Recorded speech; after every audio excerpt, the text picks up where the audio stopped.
nggak boleh kita jawab. Yang ketiga salam yang kita tidak mau mendengar jawabannya. Kita bertemu sama teman kita, sama guru kita, assalamualaikum, wajib dijawab. Yang kedua salam yang tidak boleh dijawab. Pak Muhtar Imam, assalamualaikum warahmatullahi wabarakatuh. Waalaikumsalam. Bakal berarti.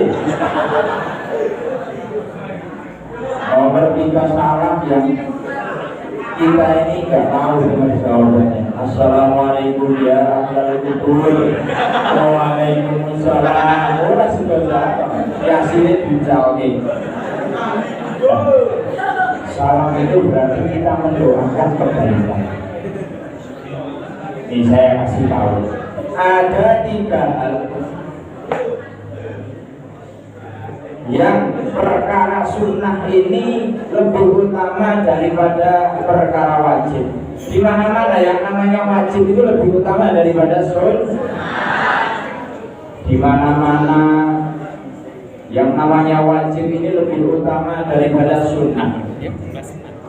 Nah, tapi ada ini 3 hal perkara sunnah ini lebih utama daripada perkara wajib. Jadi ini yang pertama mengucapkan salam. Mengucapkan salam hukumnya apa? Belum mengucapkan salam hukumnya. Menjawab salam hukumnya. Tapi lebih utama mengucapkan atau menjawab? Lebih utama kita ini mengucapkan salam dahulu. Gitu. Lebih utama mengucapkan dahulu. Yang kedua, misalnya ada orang ini punya utang. Di sini ada yang punya utang.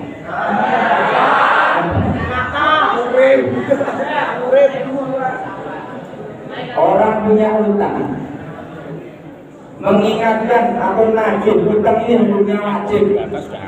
Karena utang ini bukan hanya di dunia tok masalahnya, ketika tidak dibayar masalahnya ini sampai akhirat nanti. Nah, nagih utang itu hukumnya wajib, tapi membebaskan utang dianggap lunas utangnya itu hukumnya sunnah. Tapi lebih utama membebaskan utang atau nagih utang. Ayo dilakui. Lebih utama apa? Lebih utama membebaskan utang. Lebih utama membebaskan utang. Terus nagih utang, mengingatkan orang ini sampeyan punya utang sama saya. Itu hukumnya wajib seperti itu. Apalagi zaman sekarang ini nek utang kaya kucing kering, tapi nek ditarget kaya singo angkrem, angel duit serem. Nah, membebaskan hutang ini hukumnya sunnah, tetapi ini lebih utama daripada menagih hutang. Yang ketiga kita semua tahu sholat ini hukumnya wajib.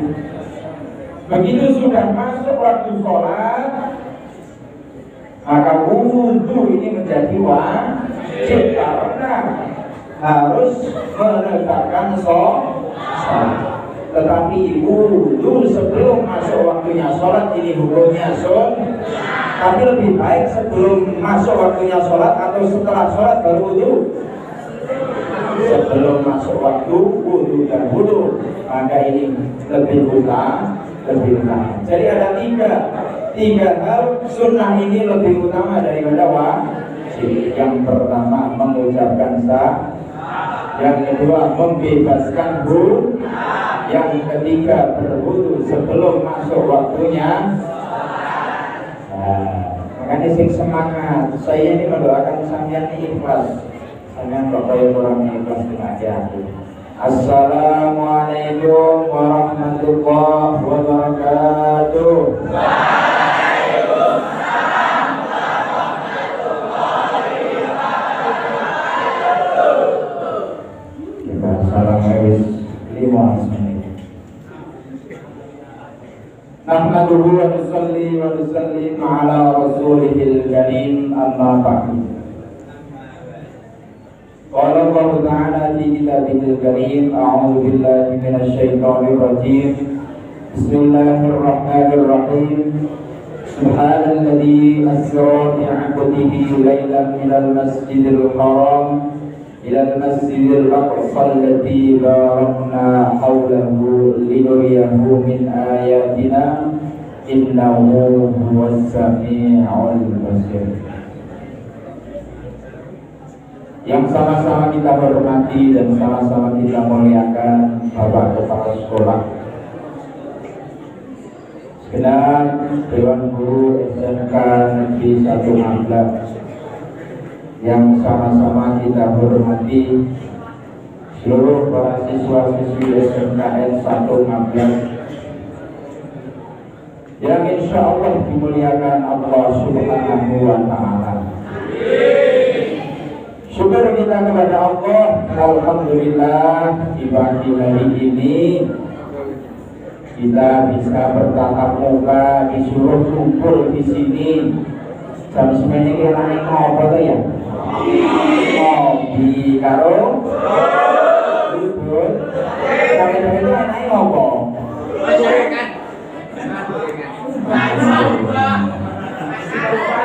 Emak itu ngopi, cuman prei mana ya? Tapi ternyata kita di program suruh kumpul di sini, diperintahkan di sini. Nah, senantiasa kita niati nopo ngaji, kita niati silaturahmi. Jangan sekarang itu jarang orang itu silaturahmi, jarang orang ketemu rumah silaturahmi. Paling orang perlu TikTok. Sekarang sidik-sidik kabar lewat HP kosong-kosong ya. Sekarang lebaran saja sudah gak sempat silaturahmi. Padahal silaturahmi ini merupakan satu tanda bukti kita ini iman kepada Allah dan iman kepada hari akhir. Barang siapa yang iman kepada Allah, iman kepada hari akhir, pembuktiannya adalah menyambung tali silaturahmi.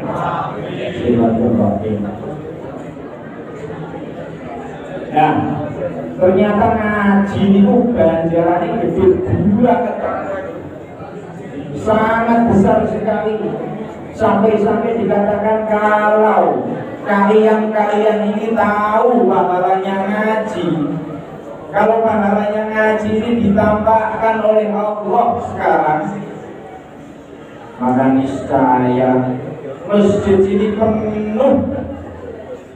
Bahkan dikatakan kalau orang ini pahala ngaji ini ditampakkan, orang ini akan berebut ngaji walaupun sampai bunuh-bunuhan. Ngaji ini lebih baik daripada sholat sunnah 1.000 rakaat. Tahu 1.000 rakaat?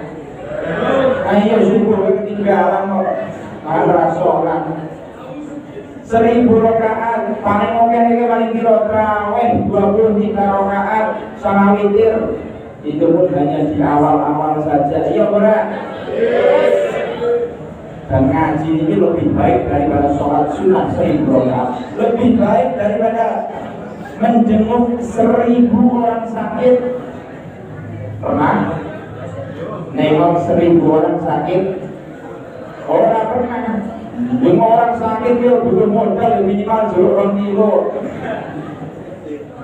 Jenguk orang sakit lebih baik daripada menjenguk 1.000 orang sakit. Lebih baik daripada mengantarkan jenazah sampai ke pemakaman 1.000 jenazah. Ini logo yang duduk-duduk di sini diberi pahala seperti itu oleh Allah. Para siswa-siswi yang dimuliakan Allah Subhanahu wa Ta'ala, ini kan temanya Isra Mi'raj. Berbicara tentang Isra Mi'raj, Isra itu artinya secara etimologi, secara bahasa itu artinya adalah perjalanan di malam hari. Iki locak manan bengi-bengi. Yang ake motore wis takoni asline iki. Padahal niat ngabeni sapa? Bengi-bengi berarti di perjalanan di malam hari takoni bone aneh bilang ajeng esok mbok. Esok ini secara bahasa ya perjalanan di malam hari.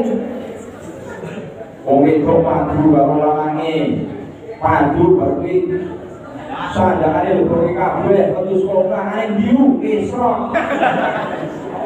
Esok secara bahasa apa? Perjalanan di malam hari. Tapi esok secara syariat, secara terminologi ini perjalanan yang sangat jauh yang ditempuh oleh Nabi kita Muhammad Sallallahu Alaihi Wasallam. Perjalanan sangat jauh tapi ditempuh dalam waktu yang sangat singkat, itu namanya perjalanan Nabi kita dari Masjidil Haram sampai mana? Sampai Masjidil Aqsa, Palestina. Maka Isra itu ukurannya bukan dengan standar otak kita, tapi Isra itu standarnya iman kita. Kalau kita bicara otak nggak nyampe itu.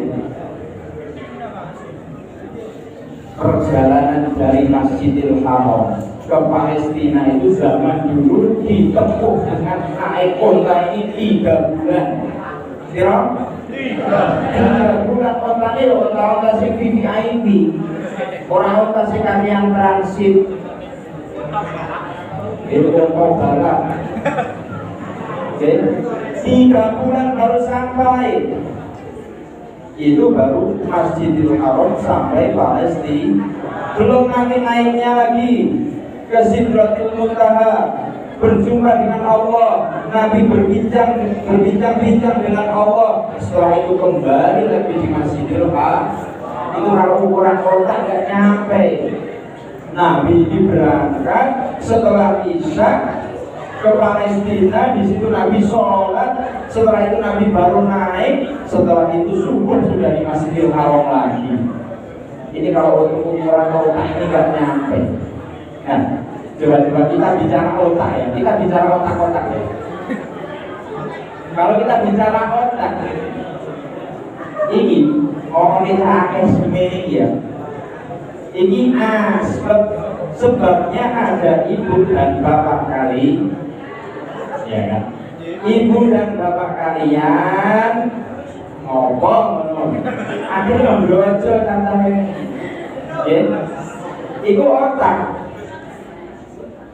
Bertemunya sel bilang monokelah sel jantan dan sel betina, sehingga terjadi proses apa sebenarnya? Ini proses pengenalan. Nah, begitu. Itu kalau otak.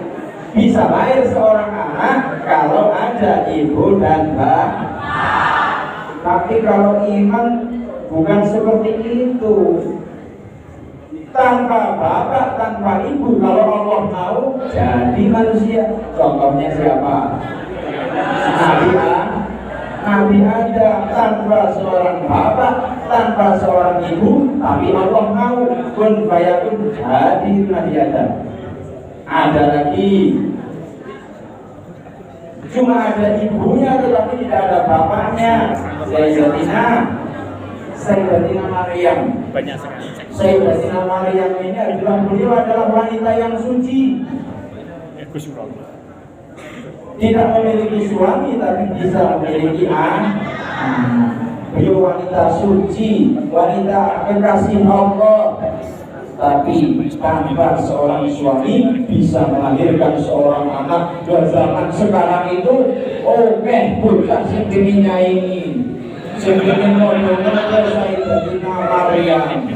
Lalu waktu lahir dilahirkan seorang anak tanpa bapak yang jelas. Bukan di sini, bukan di sini, mengatur di dalam video. Bahaya nih, bahaya. Bukan sampai lu bukan sampai lu itu bahaya.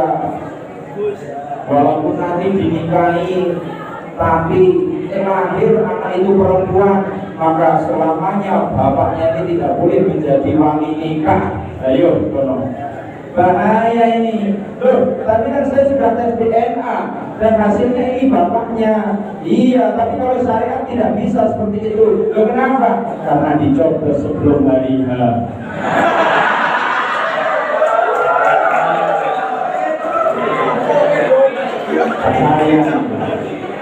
Makanya agama ini selalu memberikan solusi. Agama bukan tidak boleh kita menyalurkan hawa nafsu, tapi harus sesuai syariat agama. Dan itu Isra. Isra itu adalah perjalanan malam. Setelah Nabi berjalan melakukan perjalanan dari Masjidil Aqsa sampai Palestina, kemudian Nabi naik bertemu Allah di Sidratil Muntaha. Setelah itu Nabi ini turun lagi. Waktu subuh Nabi sudah di Masjidil Haram. Dan ternyata Isra Mi'raj itu adalah ujian keimanan. Ujian keimanan. Dahulu juga seperti itu. Awal-awal Nabi mendakwahkan agama Islam, kemudian Nabi Isra Mi'raj. Isra Mi'raj ini maunya Allah. Kalau Allah sudah berkehendak, gak ada yang bisa menghalangi. Begitu Nabi sholat subuh, banyak ini orang-orang kafir ini Bedekot, ada Abu Jahal, Abu Lahab, Abu Sufyan, Abu Sokomen, Abu Janda. Ini kumpul di situ. Muhammad ada cerita apa? Katanya kamu punya cerita. Oh iya, tadi malam saya Isra Mi'raj dari Masjidil Haram saya ke Palestina. Setelah itu saya naik bertemu Allah, saya dikasih wahyu sholat. Sekarang sudah di sini lagi. Ya, dendam ini. Masuk akal ini. Muhammad mulai stres. Wah, macam-macam caciannya, hinaannya ini macam-macam. Nah ini ujian keimanan. Yang emas tambah emas, yang kaleng tambah kaleng, yang besi tambah besi. Orang yang beriman mendengar peristiwa Isra Mi'raj semakin kuat imannya. Orang yang imannya setengah-setengah tidak jadi beriman. Orang kafir tambah menghina Nabi Muhammad. Setelah itu orang kafir ini yang abu-abu tadi. Wah, ini kesempatan ini untuk meruntuhkan imannya Abu Bakar. Mereka pergi menemui Abu Bakar. Abu Bakar, iya. Ini Muhammad ini cerita katanya tadi malam ini dia melakukan perjalanan dari Masjidil Haram ke Palestina. Setelah itu naik ke Sidratil Muntaha ketemu Allah, dapat panggil sholat. Subuh dari sini lagi. Bukan Abu Bakar gimana? Benar, Muhammad cerita seperti itu, ngomong seperti itu. Iya, dia cerita seperti itu. Jangankan dia cerita seperti itu, dia cerita lebih dari itu hebatnya. Saya percaya. Oh, ini Abu Bakar. Makanya Abu Bakar mendapatkan gelar apa? Gelar asid. Asid artinya orang yang jujur, orang yang mempercayai Nabi Muhammad. Makanya ini kawan yang Al-Khalifah Ula Sayyidina Abu Bakar As-Siddiq. Yang itu Abu Bakar As-Siddiq. Setelah itu Nabi Muhammad ini mendapatkan wahyu berupa sholat. Nabi Muhammad berjumpa dengan Allah, ngobrol-ngobrol kali Gusti Allah, dapat wahyu sholat 50 waktu, bukan 50 rakaat, tapi 50 waktu. Setelah itu Nabi Muhammad turun, ketemu sinten Nabi Musa. Hai Nabi Muhammad, dari manakah engkau? Saya barusan ketemu Allah, saya diberi wahyu sholat 50 waktu. Bersih. 50 waktu ini untuk umatmu. Oke, terus wis balik minta diskonan. Ini umatmu tidak bakal kuat. Beda dengan umatku. Umatku kuat-kuat, badannya kuat-kuat, sehat-sehat, mobilnya madu karo suruh. Dan umatku kuru-kuru, lemah-lemah, manis dan kangkung, tempe, tahu, tidak akan kuat. Dan naik lagi minta diskolan sama Allah, minta diskon sama Allah, diturunkan. Sudah, iya, dikurangi dari berapa? 45.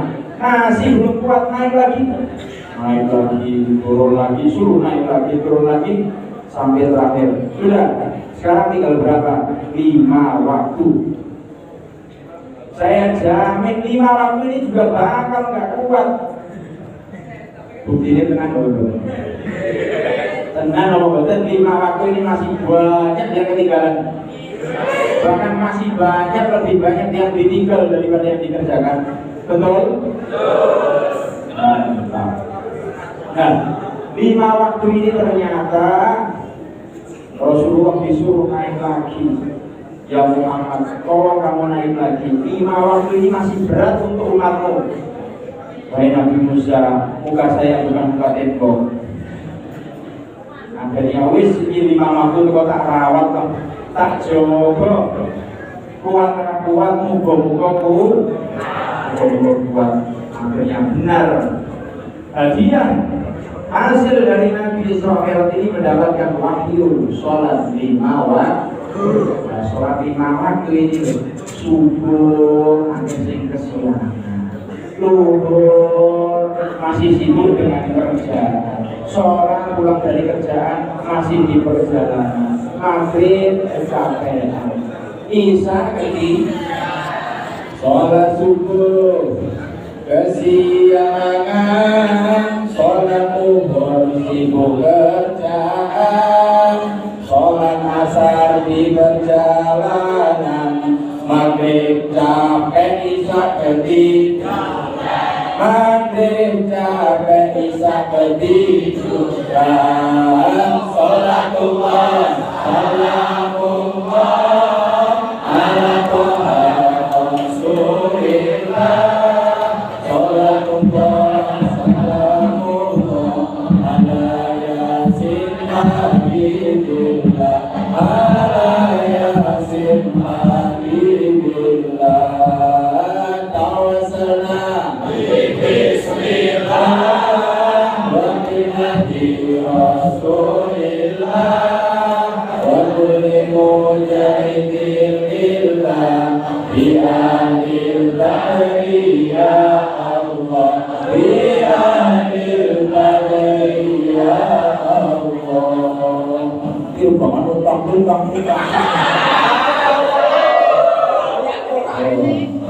Sholat ini 5 waktu saja masih banyak. Kalau dipikir-pikir ya, mari kita renungkan supaya kita lebih semangat untuk sholat. Perintah Allah itu banyak. Ketika Allah memberikan perintah, baik itu puasa, zakat, zikir, membaca Al-Quran, perintah itu selalu datang. Allah hanya menyampaikan wahyu melalui malaikat Jibril. Kemudian malaikat Jibril menyampaikan kepada Nabi kita, Nabi Muhammad Sallallahu Alaihi Wasallam, wahai Nabi Allah, sesungguhnya Allah memberikan engkau dan umatmu perintah yang wajib harus dikerjakan berupa puasa. Perintah itu datang melalui Al-Quran. Ya ayyuhalladzina amanu kutiba alaikumusiyam kama kutiba alal ladzina min qablikum la'allakum tattaqun. Perintah itu datang lewat wahyu. Tetapi beda dengan sholat. Sholat ini perkara besar, sholat ini perkara penting. Tidak cukup dengan disampaikan melalui wahyu, tetapi Allah memanggil Rasulullah langsung untuk bertemu dengan Allah. Ini sholat ini bukan perkara biasa, tapi perkara luar biasa. Tidak cukup hanya disampaikan melalui wahyu, melalui surat. Ini Allah langsung memanggil, langsung bertemu, bertatap muka dengan Rasulullah dan memberikan wahyu yang bernama sholat. Nah, sholat itu artinya apa? Sholat itu menjadi pelajaran bagi kita. Sholat itu artinya apa? Sholat itu artinya berdoa. Sholat itu secara lughat, secara bahasa ini artinya berdoa. Berarti orang yang rajin sholat dia rajin berdoa. Kalau orang rajin berdoa berarti dia rajin meminta. Dan cara mintanya itu gimana? Maka fikih ini memberitahu cara kita meminta berdoa lewat sholat ini.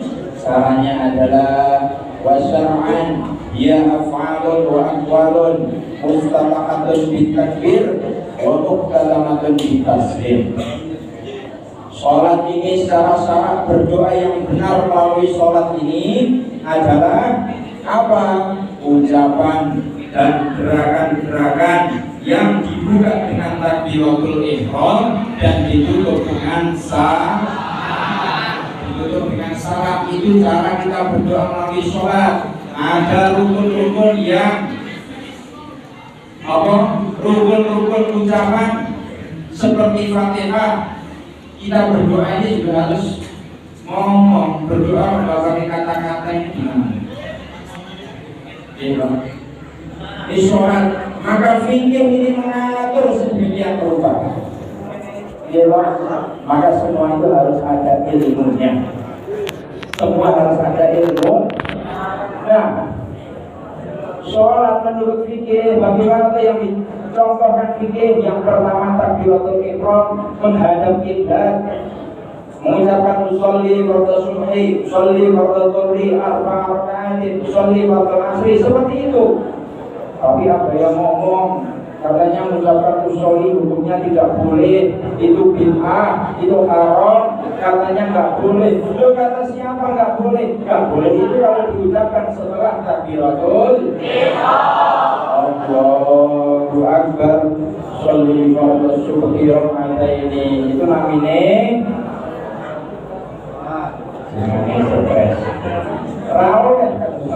kalau diucapkan setelah sholat berarti itu bukan rukun sholat. Jangankan ucap usolli, sebelum sholat nyanyi oleh berat. Sebelum sholat nyanyi oleh berat. Kalau menurut persepsi fikih itu sah karena dilakukan sebelum sholat. Contohnya nyanyi apa? Meski tak terjadi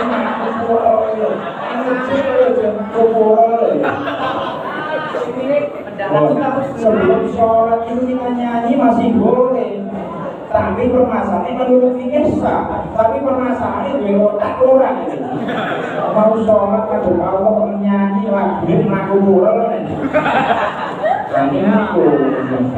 Kalau menurut fikih karena itu masih di luar sholat boleh, paham? Supaya apa? Mengucapkan niat ini hukumnya sunnah. Sunnah setelah itu kita takbiratul ihram. Pas takbiratul ihram Allah, dan niat yang wajib itu di situ. Pas kita Allahu akbar, hati kita usolli fardhu subhi, usolli fardhu dhuhri, sampai selesai niat kita sudah selesai. Sholat itu tangan kita sejapat, tangan kanan diletakkan di atas punggung tangan kiri. Setelah itu berdiri, jarak kaki ini logolitan minimal sejengkal. Kira-kira sejengkal lah. Ini wong lanang agak sejengkal, ini wong itu agak rapat. Ngopo wong lanang orang yang rapat? Ojo, ganjel. Di situ terjadi penganiayaan luar biasa. Nah, wong anak itu kudu rada jengkal. Itu fikih memberikan cara seperti itu. Wong itu kudu rada rapet, malah ojo mekan. Bos, ini itu diatur. Maka ketika dengan ilmu ini semua akan menjadi mudah. Dengan ilmu semua akan menjadi mudah. Contoh, sing guri kayak ilmu ora. Sing guri kalau seperti ini dengar nggak? Nah ini ilmu. Aku yang melencet telah aku. Tapi karena pakai speaker, pakai teknologi, pakai ilmu, semua dengar. Dengan ilmu semua akan menjadi mudah. Dengan seni semua akan menjadi indah. Ini jenis sholawatan itu mau tanggung-tanggung aja. Mahal ya Nabi salam alaika. Yo Ramos ini Ramos lagu ini kesel berarti. Betul. Sholawatan, sholatullah, salamullah, ala Rasulillah, sholatullah, salamullah saja baik. Tapi ada musiknya loh. Enak didengar, indah semuanya. Ada syukur maghrib-maghrib. Allah Akbar, Allah Akbar, Allah Akbar, Allah Akbar. Lama dari uang dengan seni semua akan menjadi dengan agama semua akan menjadi terarah. Dengan agama semua akan menjadi terarah. Semua itu diatur dalam agama. Ada termasuk dalam masjid ini loh. Ini masjid orang ramai. Tadi ada membaca ayat-ayat suci Al-Quran. Apa ilmu di dalam masjid? Apa adab di dalam masjid? Masuk ke masjid malah ramai. Semua diatur dalam agama, dari hal yang paling rumit sampai hal yang paling mudah. Sehingga agama kita, agama Islam ini mengatur cara kita maaf duduk ketika kita buang hajat, buang air besar, ini diatur dalam agama. Salah satu sahabat namanya Salman ditegur oleh orang-orang kafir. Ya Salman, nabiyukum yu'allimukum dinakum hatta qira'ah. Sering begitulah agama Islam, sehingga cara duduk ketika buang hajat besar pun diatur dalam Islam. Oh, itulah hebatnya Islam. Tidak duduk ketika buang hajat pun diatur. Lagi ngobrol-ngobrol, cara anak-anak istirahat ngobrol-ngobrol, tentu dia ngajabe. Bener nih kalau suaranya orang-orang di kembar-kembar ini siapa lagi? Siapa? Rame. Berarti kabeh ini diatur. Bentuk itu ada 4. Bentuk itu ada 4 macam. Al-Quran tentang Rosimu il-Abbaati Aksamin. Bentuk itu dibagi menjadi 4 macam. Pertama, bentuk dengan karakter suara yang luar biasa, tapi baunya tidak ada. Kentut yang tidak ada bau, kentut yang tidak ada suaranya tapi baunya luar biasa. Yang ketiga, kentut terpaksa, wis ditahan-tahan tapi tetap sholat tulis. Sing nomor 4 ini kentut, ini kentut luar biasa. Baik. Suaranya luar biasa, baunya juga luar biasa. Ini bukan karena suara yang besar, tapi ada yang mengikuti setelah suara itu. Nah, itu bahasa Mandarinnya cepirik. Dalam agama itu seperti itu. Bagaimana ketika kita kok kayak kosong, tentu gaya saya dalam sholat ini ragu apakah batal atau tidak. Loh, kita harus seperti apa? Kok Microsoft angin itu monologi? Kok kayak iya, kayak orang warna kuning, itu diatur dalam agama. Agama kita Islam ini mengatur detail tentang ilmu-ilmu, adab-adab dan sunnah. Maka kita penting, kita ingin menjadi orang yang sukses dalam dunia, harus tahu ilmu dunia. Kita ingin sukses dalam akhiratnya, harus pintar dalam ilmu akhiratnya. Ingin sukses dunia akhirat, harus tahu ilmu dunia dan ilmu akhir. Maka pelajaran yang bisa kita ambil dari Israel itu apa? Israel itu hasilnya adalah sholat. Apa yang bisa kita ambil dari sholat? Sholat itu mengajarkan kita disiplin. Ya, orang yang sholatnya rutin, orang yang sholatnya rajin, maka dia akan disiplin dalam kesehariannya. Sholat itu mengajarkan kita disiplin waktu. Kata Allah, inna sholata kanat 'alal mu'minin kitaban mawquta. Sholat itu bagi orang mukmin sudah ditetapkan waktu-waktunya. Kalau belum waktunya jangan sholat. Wong mau siji, Pak, kalau sholat duhur saya jam 9 gimana? Karena kayaknya nanti jam 12 saya nggak sempat. Kalau tidak bisa, harus disiplin, sudah ada waktunya. Sekarang disiplin ini kita kurang di negara kita. Siapa jadi apa jadi siapa. Sudah kurang disiplinnya. Anak ada pemuda malam-malam naik motor dibanter, lampu merah terabas, lihat sempet polisi. Selamat malam, iya Pak, bawa STNK, bawa SIM, ada jalur pakai, motor semua komplit. Tahu lampu merah? Tahu Pak, kenapa terabas? Saya nggak tahu kalau ada Bapak. Disiplinnya sudah kurang. Makanya sholat mengajarkan kita menjadi orang yang disiplin.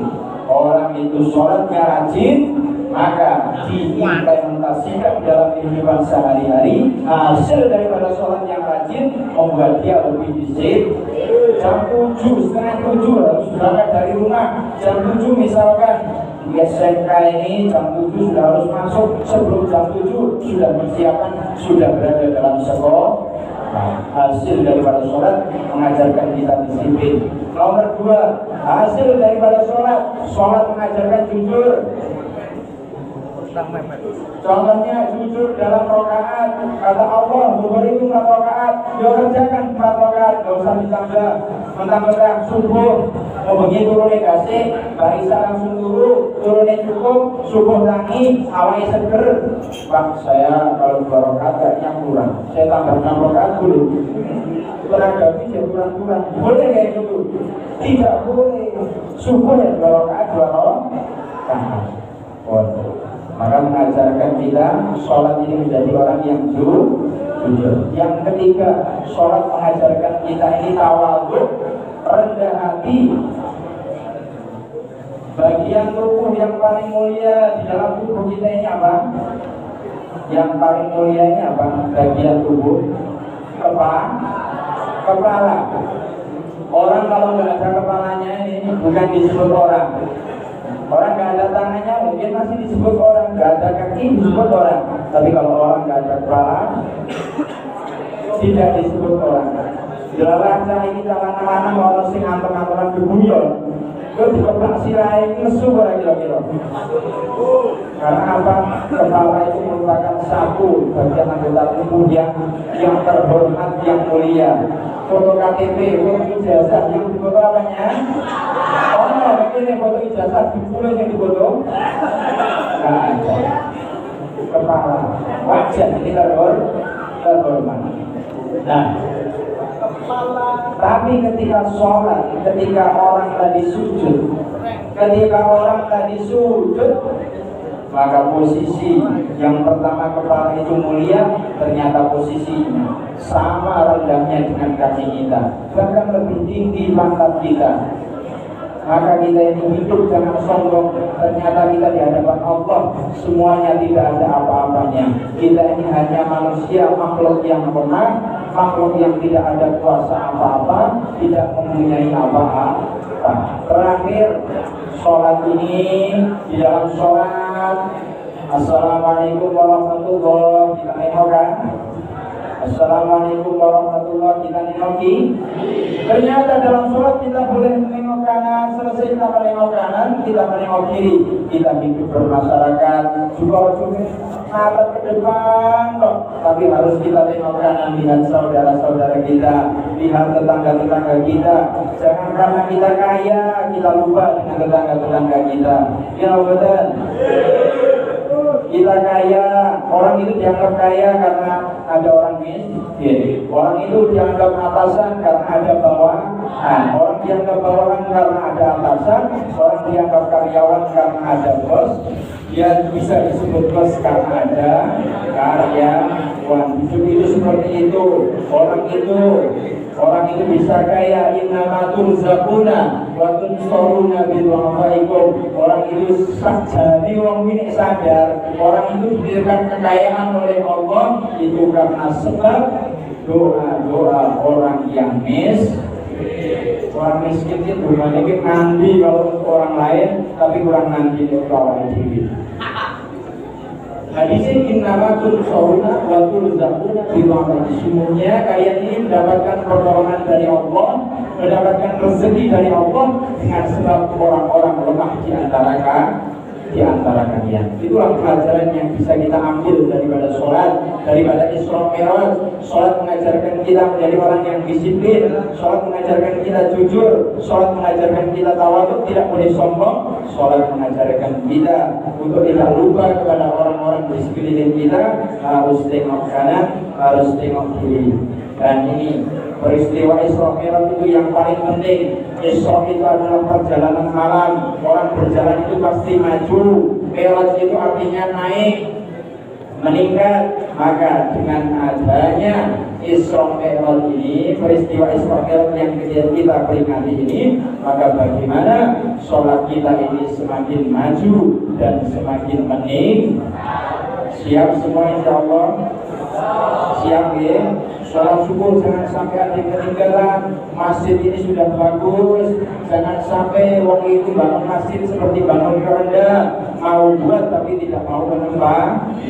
Wong saya ini bangun masjid yang mau meninggal, kayak bangun keranda, kayak gawe keranda. Yang siap bangun keranda, saya siap. Moga siapa yang mau menempati duluan.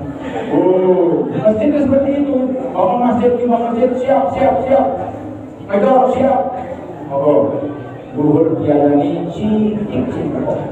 Ya benar. Karena sholat itu adalah, ingat, sholat itu adalah amal yang pertama nanti akan ditanya di hari kiamat. Hidup nanti kita selamat tidaknya kita ini tergantung sholat kita. Gusti Allah tidak butuh puasa, tidak butuh zakat, tidak butuh haji, tidak butuh zikir.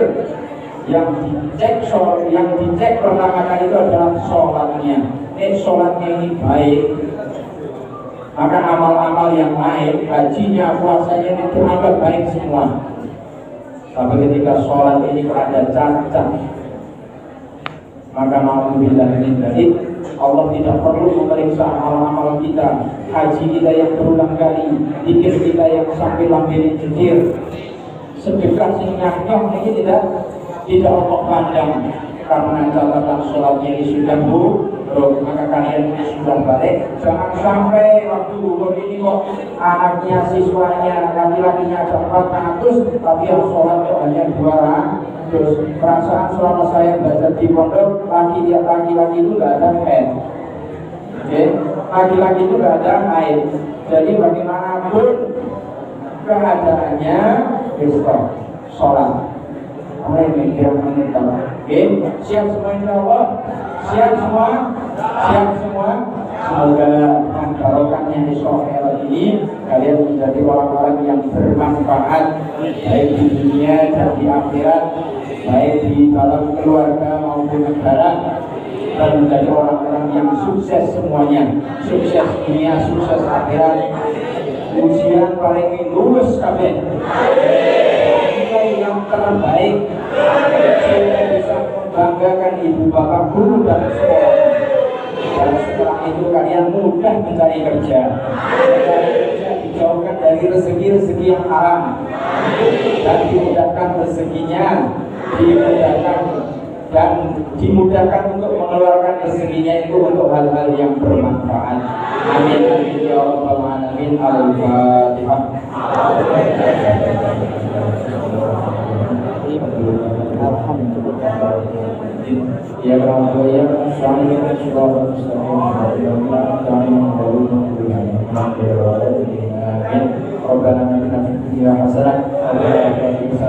ta'ala.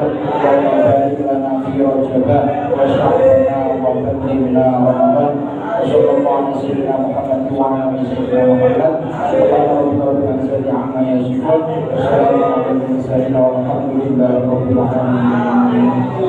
Sedikit yang bisa saya sampaikan, semoga ada manfaatnya khususnya untuk diri saya sendiri. Mohon maaf apabila ada kata-kata yang kurang berkenan di hati kalian. Assalamualaikum warahmatullahi wabarakatuh.